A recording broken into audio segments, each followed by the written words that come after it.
हर हर महादेव दोस्तों, कैसे हैं आप सब। उम्मीद करती हूँ आप सब अच्छे होंगे। तो मैं दोपहर का लंच बना रही थी तो काफ़ी सारे सवाल ना मेरे पास आते रहते कि दीदी आप सारा मैनेजमेंट कैसे करते हो, इतना सारा काम आप करते हो, घर भी संभालते हो, ऑफिस भी संभालते हो, प्लस आप सारा कुछ पैसे फाइनेंशियली भी मैनेज करते हो, तो कैसे करते हो। तो मैं सोचा चलो आप लोगों को मैं जवाब देती हूँ कि मैं कैसे मैनेज करती हूँ। तो देखिए गाइस, सबसे पहले तो हमारा घर का जो मेनली खर्चा है वो मैं एक कॉपी में राइट डाउन करती हूँ कि मेरे को ये खर्चा है जो मेरे को करना ही है, चाहे कुछ भी हो जाए। तो वो चीज़ मैं राइट डाउन करके रखती हूँ। उसके बाद मैं उस हिसाब से उसका बजट बनाती हूँ और मैं पैसे खर्च करती हूँ।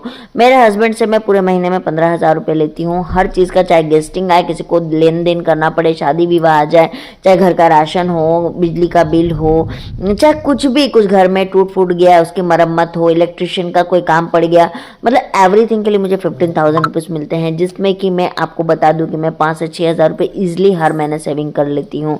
और ये बहुत ज़रूरी होता है, हर आदमी को ऐसा ही करना चाहिए कि अपनी वाइफ को जो है वो पैसे हाथ में देना चाहिए, क्योंकि वाइफ जो होती है ना वो पैसे बचा लेती है, ऐसा मेरे हस्बैंड भी कहते हैं।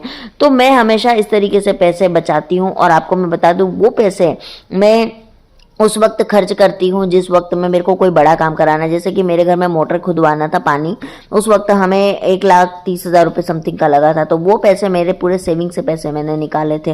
तो देखिए कितनी बड़ी बचत की मैंने उस टाइम पे। नहीं तो आदमी को इतने पैसे के लिए लोन लेना पड़ जाता है, लेकिन मैं हमेशा पैसे बचाती हूँ। मैं शॉपिंग भी करती हूँ ना तो बहुत मुश्किल से मेरे हाथ से पैसे निकलते, मतलब मेरे हाथ से जल्दी खर्च नहीं होते हैं पैसे। तो इसका मतलब ये नहीं कि मैं कंजूस हूँ, पर मेरे हस्बैंड ऊपरी जितना भी खर्चा है वो खुद ही कर लेते, क्योंकि मेरे हस्बैंड ना मुझसे कभी भी 1 रुपए का हिसाब नहीं मांगते हैं। वो अगर मुझे दे दिए तो दे दिए, मतलब वो कभी आज तक नहीं माना है। मेरे में शादी के 5 साल हो गए हैं, लेकिन मुझे कभी भी किसी चीज़ के लिए उन्होंने रोका टोका नहीं है, ना कभी पूछा है। अगर मेरे को 15 दे रहे, मैं 5 और मांग लूँगी तो भी वो मुझे हंसते हंसते दे देते हैं, लेकिन मैं पूरे पैसे सेविंग में रख लेती हूँ। तो इस तरीके से मैं मैनेज करती हूँ। अब रही बात टाइम मैनेजमेंट की, तो 9 घंटे मेरा ड्यूटी आवर होता है, बाकी का टाइम मेरा अपना होता है। उसमें मैं सोती भी हूँ, खाना भी बनाती हूँ, घर का काम भी करती हूँ, और मैं अपना यूट्यूब और फेसबुक, इंस्टाग्राम, ये तीनों भी चलाती हूँ। तो देखो टाइम हमारे पास 24 आवर, ये हमारे ऊपर डिपेंड करता है कि हम उसको कैसे मैनेज कर रहे हैं, अपने टाइम का यूटिलाइजेशन कैसे कर रहे हैं।